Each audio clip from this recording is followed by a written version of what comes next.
sermon with one of the person who came as I invited to. Yeah, I enjoy it with him. And today is my turn to do the same. I appreciate you coming today to the church, and also say Pastor Flores, who invited me to address you this morning. I hope you can enjoy the sermon today. We're going to spend just 30 minutes at least. I don't want to talk a lot, just short sermon will be good for you, and you can understand. You can have that lesson for you. But before I'm going to present all people who is with me today, I have my, the one who will be portrayed today, my sermon is Joseph. Can you please come here, please?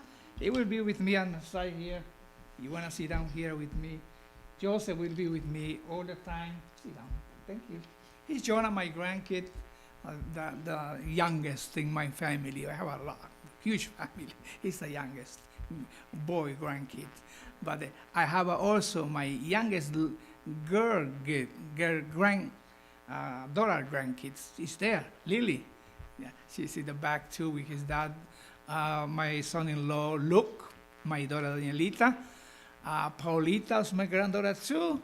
And Jorge, my son-in-law, who is here today. Thank you for being with me this morning. We're going to start praying now. I need your prayers today, okay? Thank you, brothers. I hope you are happy like me to be in the Sabbath today. Today is a really good time, not to be sad, but to be happy. This is a day of happiness, not a sadness. And the sermon, as you see in this place, is God of impossible. Today, I would like to address at least one person here. I don't pretend to address everyone, but at least one people who can take this sermon as personal. I'll be happy and successful this morning. But I hope everyone can enjoy it. So, before, I want to say just short prayer. Is that okay? Let's be with me. Father, thank you for this morning. I'm going to spend 30 minutes with the families here. Ask you your holy presence. Help me to say your truth clear and according to your word. In your holy name, amen. God of impossible. Interesting, right? So, do you know what, my dear friends? I don't know I can take another mic to move, or just I need to be here. Is that? I like to move a little bit, not just be in the same place. But it's not possible. It's okay. I can be here. So, we are called to be a persons that believe that God is ready to do anything you want. We don't believe in such a God that when we can or not. I always believe that God is ready to help us. If you try to do according to His purpose, He's going to help you. The only thing is you need to believe that. Faith is important in everything. And I have a person. He is Joseph. Can I stop again? Joseph, he will portray today. Thank you. Appreciate that. Thank you. And he's the one, for me, plays a big role in this sermon. You can sit down now. So let's do that. There are at least 8 principles I would like to talk to you this morning. It's going to go move fastly. You have in your papers too. You have take notes about the sermon or questions. Take the opportunity to do it. So, one of the things I found in Genesis 37, verse 5 and 6, is a man named Joseph who has a thing like every one of us is supposed to have. Which one is? Can you find? Dreams. If we don't have dreams in our life, it's a little problematic for you to be a successful person or Christian. Dreams are supposed to be part of our life. Joseph was a dreamer. He was a dreamer. And in the first principle, you see, let's move that a little bit. I think here, let's see. Here. Yeah. One of the things that we need to grow, we need to have in our life is have a positive self-image. From the beginning, you see in these chapters, Joseph had a positive self-image. I can imagine every morning waking up and say, "Hey, brothers," 11 brothers, "I have a dream." Oh my goodness, this guy is annoying. Every morning has a dream. This is they call dreamer. And you will see the rest of the story. You will see a lot of verses from the beginning. But Joseph was a dreamer. I would like you here this morning, when you get up, in 30 minutes you can say, "Okay, I need to start dreaming too, like Joseph." When you don't have dreams in your life, something is wrong. Especially when your self-image is not really good. One of the signs of your self-image is not really good is when you withdraw from people. I don't want to be in the church anymore. Why are you going to this place? I don't want to be there. I don't want to participate, Start withdrawing. Something is not working at this point. Second sign that your self-image is not working good is lose respect for the world or lose respect for yourself. The ones who are of my age, we grow in the environment of respect. Remember? Elders, we respect them. The prophet teachers, we respect them. We don't see much in our world now. Younger kids, they don't care. You are in the train, they sit down, they see you having problems, they don't say, "Mom, come here." So respect is important. You have a good image for yourself, you will respect others. People who are over your age, people who are, positioned in the church, the elder here, is supposed to be respected. The pastor is supposed to be respected. A lot of things we lost in our new generation. Joseph was not that. He really believed and respect others, and especially respect God, which is the most important thing in our life. Also, other sign is you lose interest in life. Well, you're not any more interested in life. This is really not good. Not a good sign. We need to enjoy the life. I'm almost 70 years old, but I still enjoy the life. I would like to enjoy more and more. I asking God, at least give me 80 years. It'll be good. You can give me 100, I'll be no problem, right? But at least I'm praying that because I want to enjoy. The life is to enjoy. It's short time we live here. It's short, my brothers and sisters. Don't lose your time doing other things. Enjoy your life. Well, in our case, Joseph the prophet, our history, woke up every morning, I said, with encouragement, with faith, with enthusiasm. This is the reason we read a verse already, chapter 37, 5, and 6. I'm going to refresh again with you. And Joseph dreamed a dream, and he told it his brethren, and they hated him yet the more. Etc., etc. You can see the rest of the verse. What could be, in your perspective, the curriculum for Joseph? You see that, right? When you apply for a job, they see your curriculum. They see you. So, first of all, brother hate him. What else? They don't no respect to him. You know. Second, third, what could be other curriculum in Joseph's life? He was sold, like a thing, like any pulpit. He was sold. Who sold them? His brothers. You know. And what else? He was a slave. He was a slave. And he was a slave. And when things apparently went good, what happened? The potter's wife, remember? Lied his husband. And he was put where? In jail.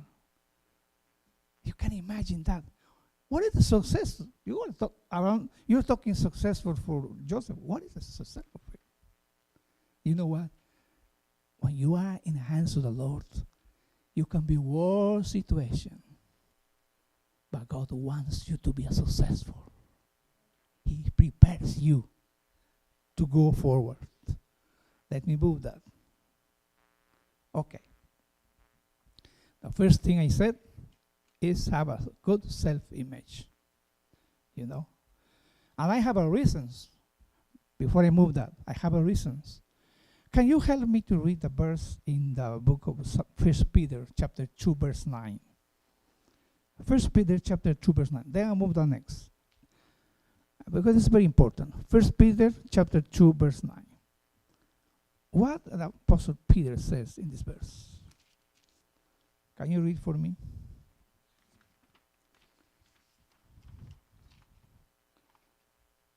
But you are what? Chosen people, a royal priesthood, a holy nation, God's special possessions. Brothers, you are not any person. You are a chosen people, a royal priesthood. There's a reason. You have to have a good image for you. Because we have a really selected by the Lord, the universe. Then also in 2 Corinthians chapter 5, verse 17, is another verse just to confirm what I'm saying.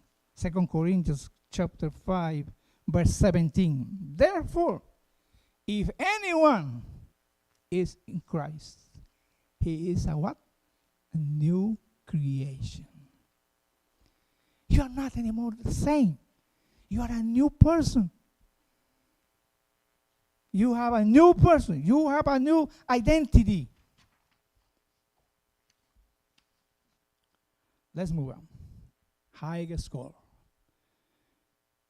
Again, we are called not to live low standard. We are called to live a highest way. The best way you can live. You can enjoy. God called you to that position. But you have to set up goals. Highest goals in your life. I can tell you many examples in my own life, but I will not say that. But brothers, we are not here to seek lower goals. Look, highest goals in your life.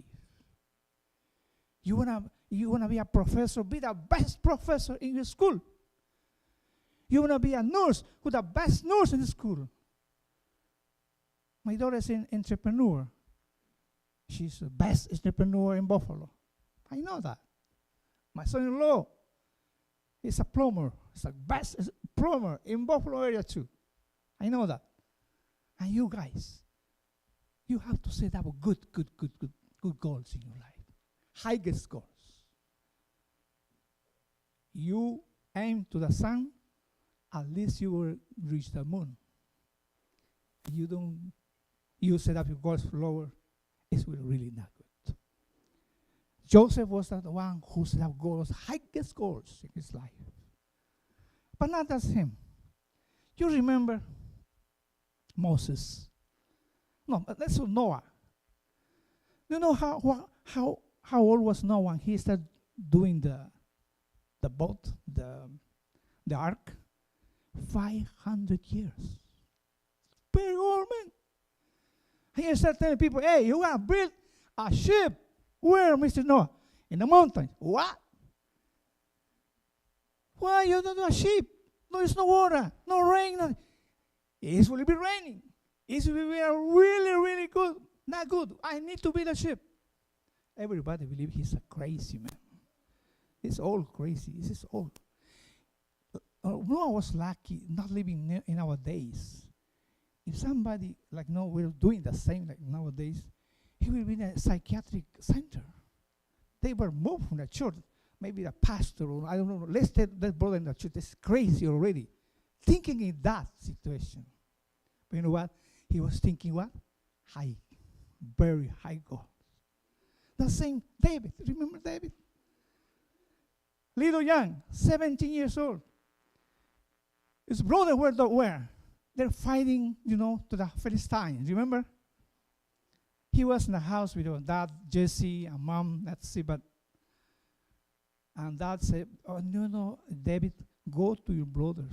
They are fighting. Take the lunch for them. Young Joseph, he went to the field taking the lunch. As soon as he arrived, what he heard? The big Goliath screaming, defiant. Who wants to fight with me? Come over here.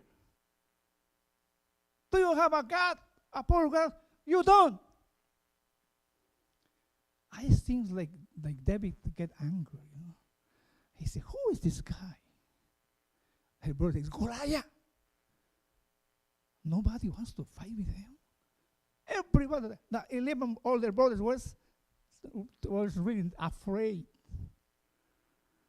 And David said, no, it's not good. He's not supposed to curse our God, Jehovah. I'm going to defeat him. What? I can imagine the older brothers saying, hey, David, you know what? Go back home. What are you going to do? We have problems. We don't need more problems. That's enough.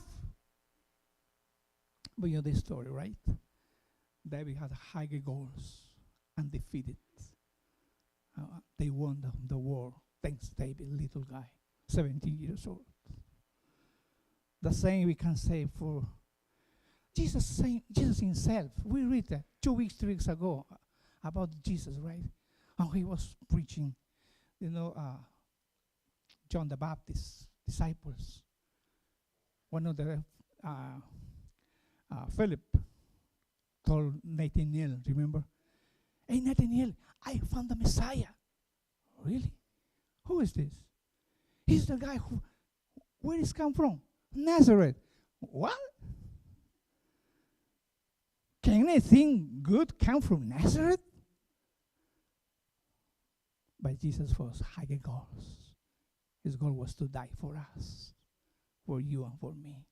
Brothers, you want to be successful in life, we need to put higher goals.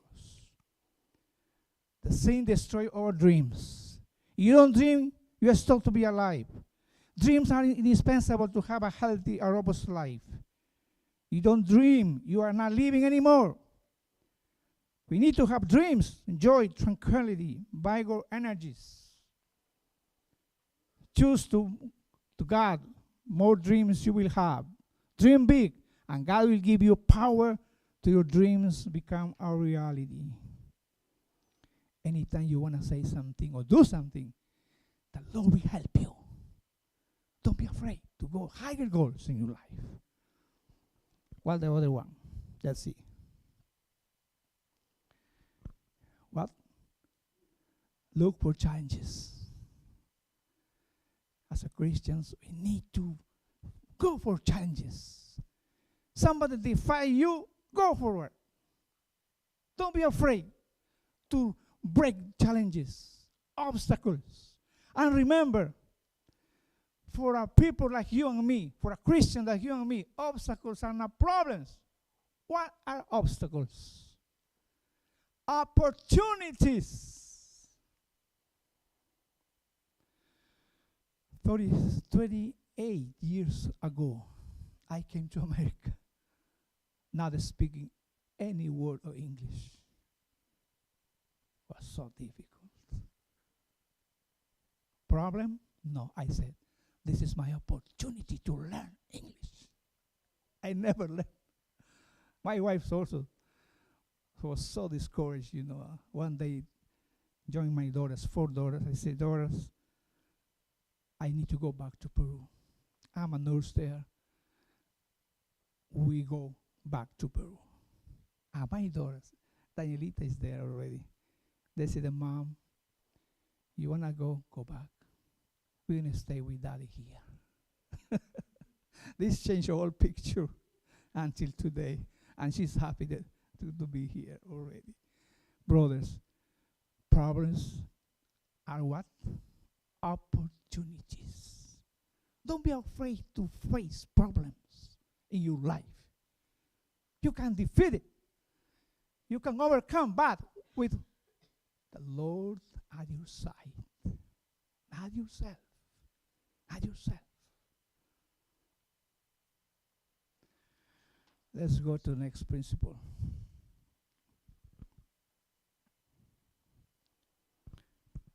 Seek to be a what? An ambassador. Who is an ambassador, my friends? Who is? It's a person who represents a nation in countries. We had a privilege to have an ambassador in my house from Canada. Remember, guys? We used to play in our house together. He was an ambassador, representing Canada. We are ambassadors from whom? Our Lord, our Father. You are an ambassador. You are not any person here. And this is the reason.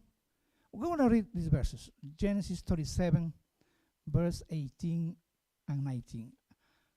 Be with me. Genesis 37, verse 18 and 19. Just to go our topic. Genesis 37, verse 18 and 19. What is said in this verse? Talking about Joseph. 37, verse 18 and 19. Okay? What happened here?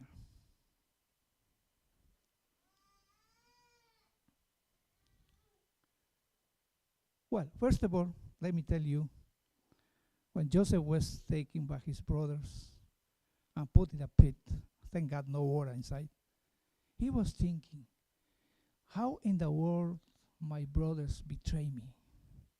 And more, do you remember Joseph was the brother of the other one, close to Benjamin? Rachel was the mom for them. Benjamin is supposed to come forward and defend Joseph. I believe he was so disappointed. Why? Why didn't he help me? But you know what? I can imagine him sold already to Ishmaelites, taken to Egypt. Possibly he was crying, He was 16 years old or 17. He was crying, possibly, seeing his land leaving, going up exchange place. But as soon as he arrived to Egypt, then come again the person who is an ambassador, who has a really good good thing about himself. He says, "Oh, this nice Egypt. I didn't know that Egypt is so nice country." Do you know what he thought in this moment? He said, "If God brought me here, He has something for me." Yeah. If God brought you here, He has something for you. And let me tell you one more thing before we go to the next. Nobody can do what you have to do. I believe you were born in this earth with a purpose in your life. You accept Jesus Christ. You have a purpose here in the church. You have a purpose, a reason. This morning you are here alive, healthy, breathing. Listen to me. There is a reason, a purpose in your life. Nobody can do it for you. Nobody. So this is the reason we need to always think the Lord is ready to help us. What happened was when Potiphar got Joseph, what he said, immediately he chose him. Now we're going to read with you verse 36, 37, 36.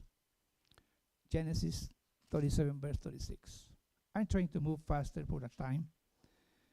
36. And the Midianites sold him into Egypt, and Potiphar, an officer of Pharaoh's and captain of the guard. You know, Joseph was sold a higher position guy. You being an officer of the Pharaoh, I don't know in these times what kind of position could be very close to the president, like taking care of him. I don't know what position is, but this is the place that Joseph was inside. And Potiphar chose him, not just to be with him. In the next verse, you say, I think 39, 3 and 4. Let's see this verse, chapter 39, verse 3 and 4. And his master saw the Lord was with him, and what the Lord made all that did to prosper in his hand. And Joseph found grace in his sight. And he served him.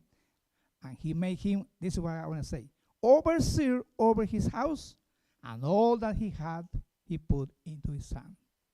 What interesting. This officer was very intelligent. You know, he put him immediately. He knows Joseph has special gifts that not everyone has. He put him over his house. Slaves, everything. Well, remember, Joseph never considered him as a slave.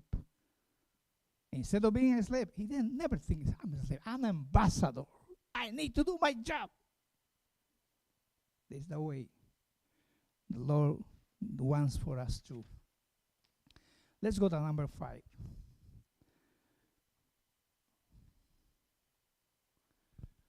What he need to look for wisdom. Wisdom are very important. You and me. So somebody can say, oh, you get a success in life, you will be nice. Just roses. Believe me, it's not that true. You are people who have success in life, you think they don't have problems. You're just thinking of fantasy. More successful you are, more challenges come. And this happened with Joseph, remember? He was successful already. He was in the house of Potiphar. He was the man there. But soon what happened? His wife started making problems to him. In the verse 17, 39:17, I invite you to check that verse. 39:17. I'm almost done with a sermon. It came to pass when his master heard the words of his wife, which he spake unto him, saying, after this manner did thy servant to me, that his wrath was kindled. Joseph's master took him and put him into prison, a place where the king's prisoners were bound. And he was there in prison. He was in prison already. Just take hours to Joseph lose his reputation because the Potiphar's wife lied to him. How long he was then Joseph in jail? 3 years. Can you imagine that? I don't know, in his position, I don't know, can be like Joseph. Really, really just stronger.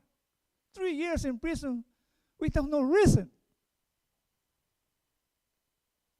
But in prison, what the word says, God bless him.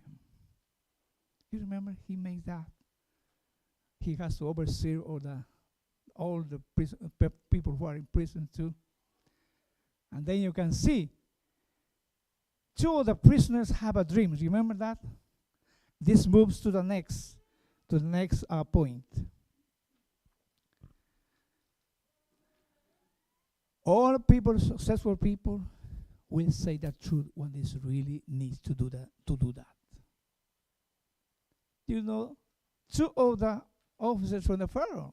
Which one was the first? The cupbearer, right? The other one, which one was the other one? The baker. Both in prison.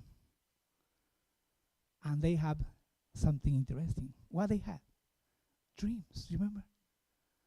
One of the cupbearer dreamed, a vine with 3 branches, and grapes ready to crush and to take wine. And he dreamed that, serving to the Pharaoh. But he didn't know what that means. The same the baker.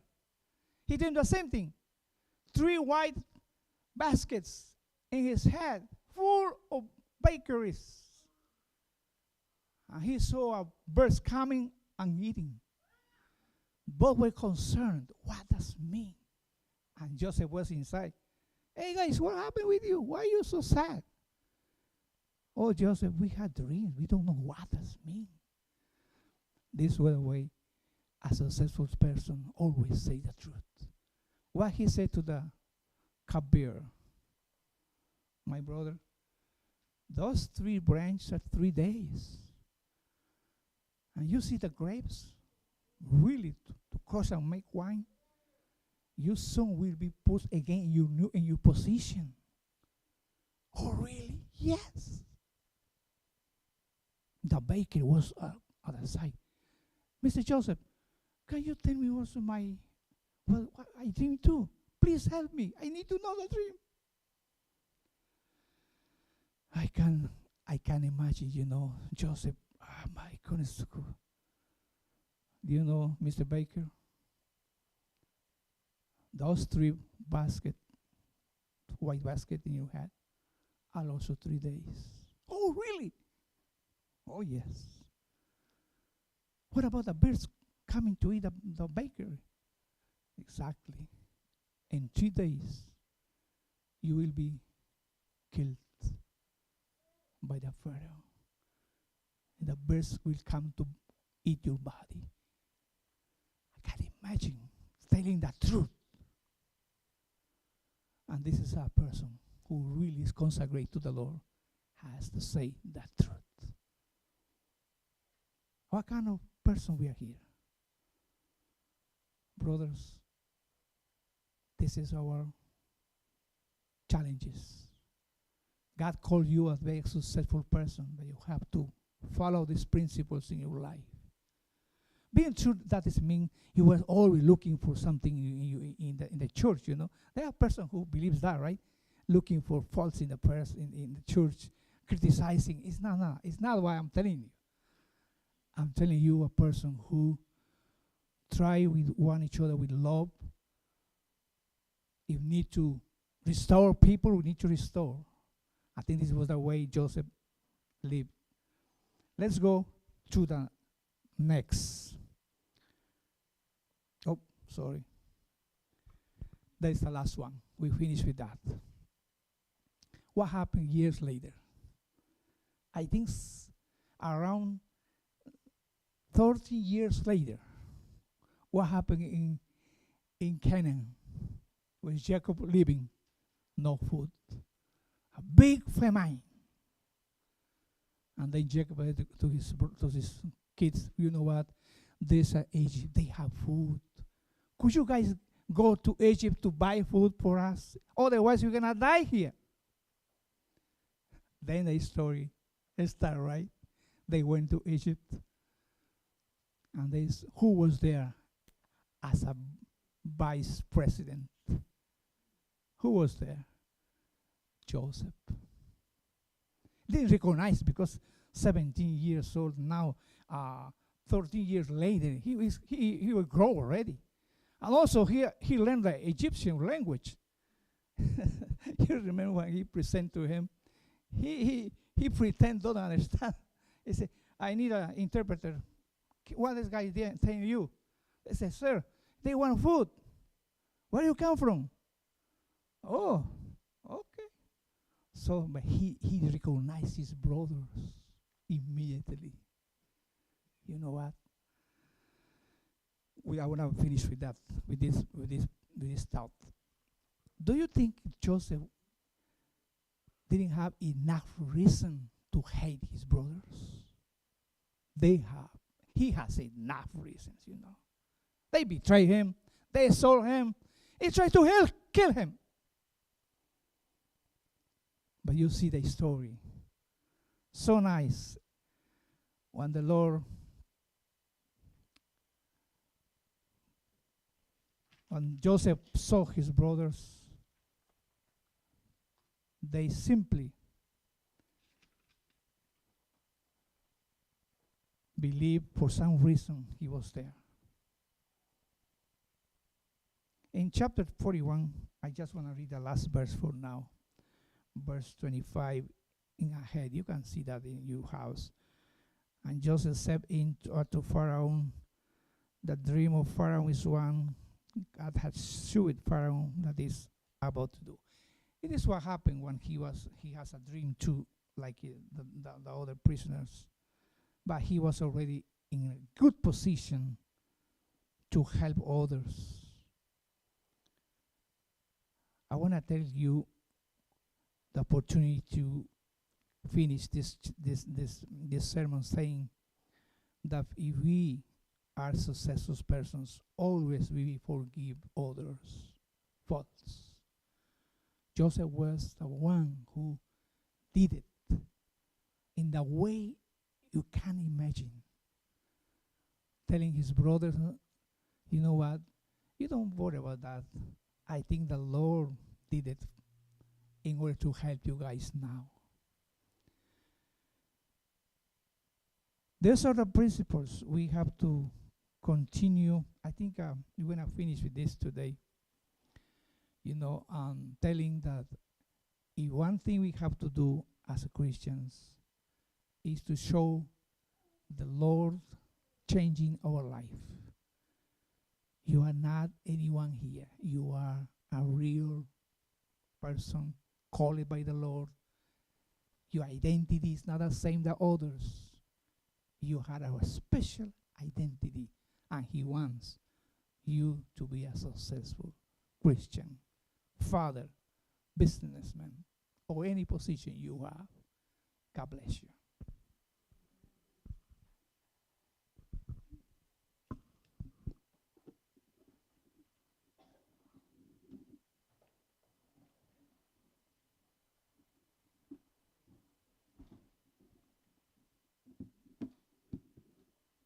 Closing hymn is hymn number 300, Rock of Ages. Hymn number 300.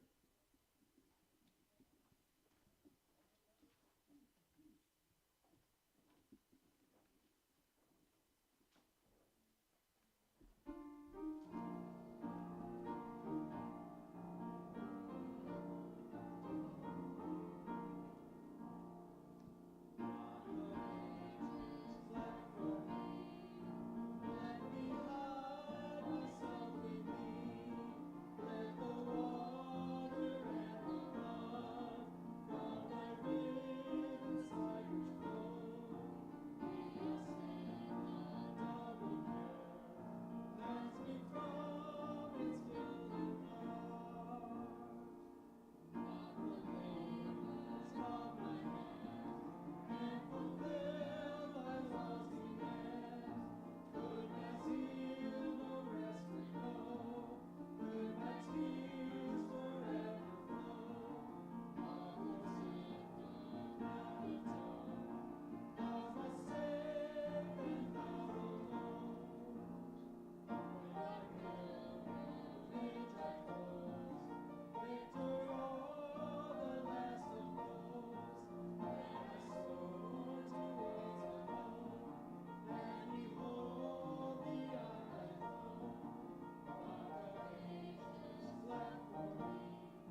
change our heart, make us successful.